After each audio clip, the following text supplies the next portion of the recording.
Hello everyone, it's Greg from Edinburgh Renaissance Fencing Academy here.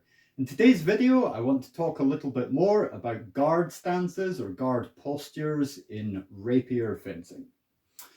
Now, the majority of historical fencing treatises that demonstrate styles of swordsmanship with the rapier advocate using some variation on an extended guard. So let me demonstrate what that means. It basically means that the sword arm, and therefore the sword itself, will be more or less extended in front of the body. For example, might be partly extended like this, fully extended like this, or even fully extended with an upright posture like this.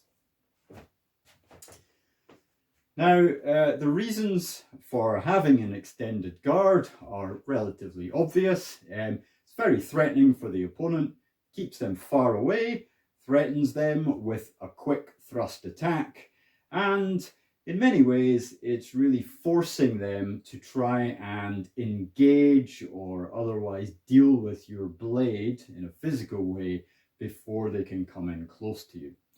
But not every master agreed that this was the best type of stance to use.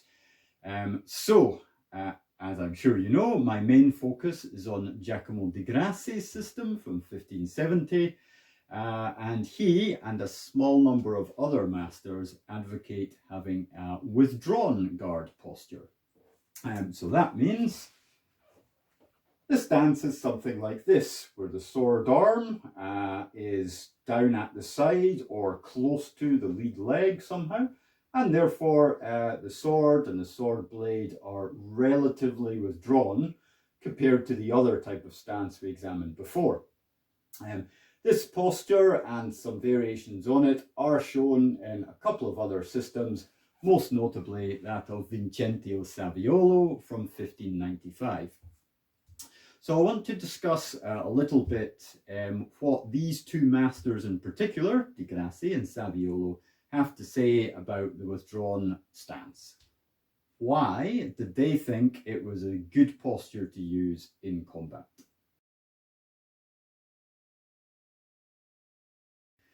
Right, so as briefly and succinctly as I can, I'm going to summarize the combined arguments of Di Grassi and Saviolo in favour of the withdrawn guard while rapier fencing.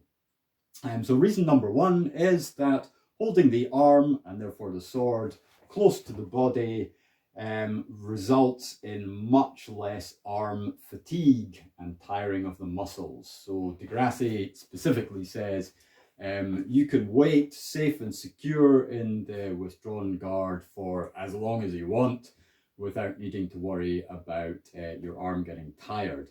A tired sword arm is a potentially fatal problem in a real sword fight, of course. And somebody who's trying to maintain an extended sword position is quite vulnerable to getting tired. So that is the first argument.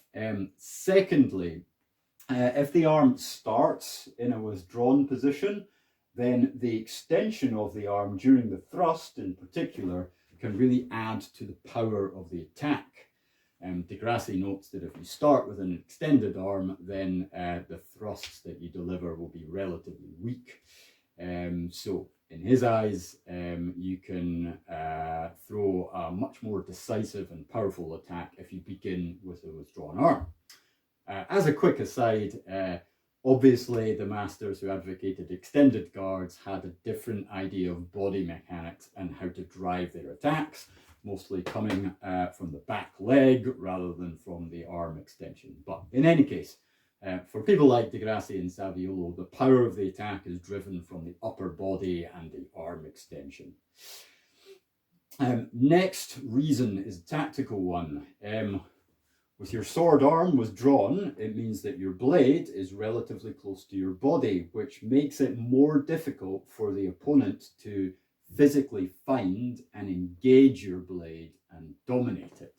They have to come in relatively close and work relatively hard to push your sword blade aside, and while they are attempting to do so, you have the tempo or the time to react to whatever it is they're doing.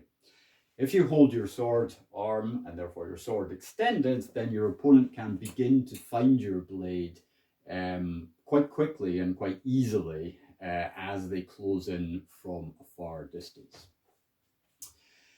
The final advantage is, again, because the sword blade is close to the body, it means it's less susceptible to beat attacks, displacing your blade like so.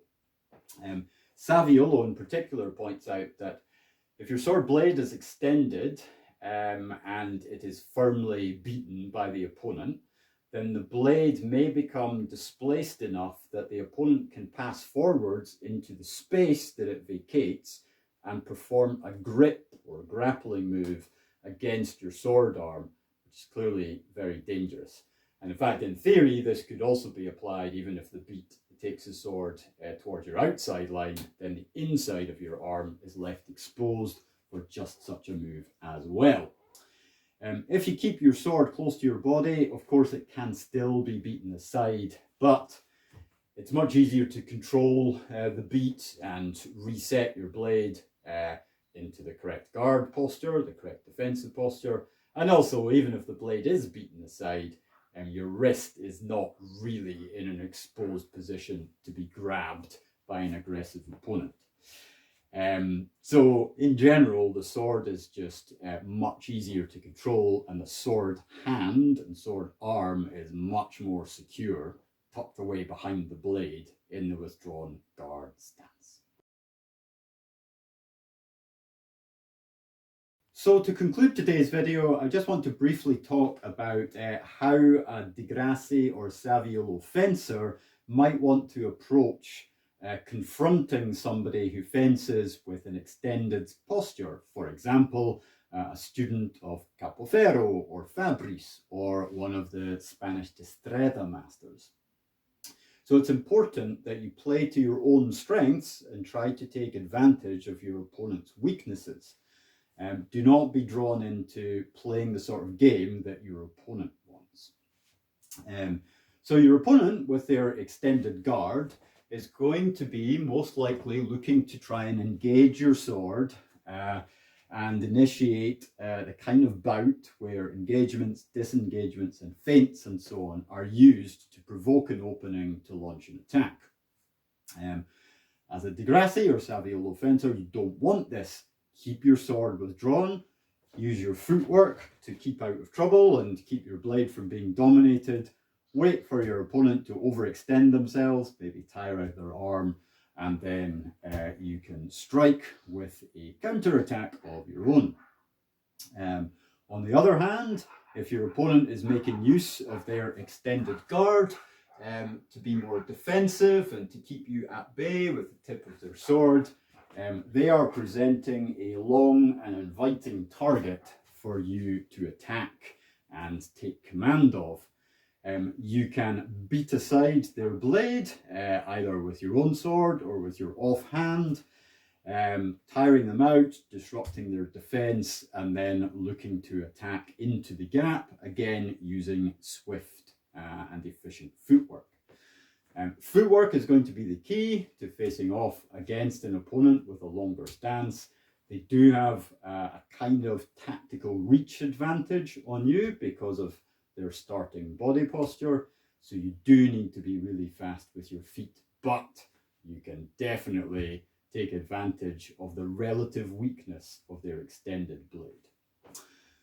So there you go. Those are my thoughts on how a Grassi or Saviolo fencer, or any rapier style with a withdrawn guard, would approach somebody in an extended posture. I hope that's interesting for you.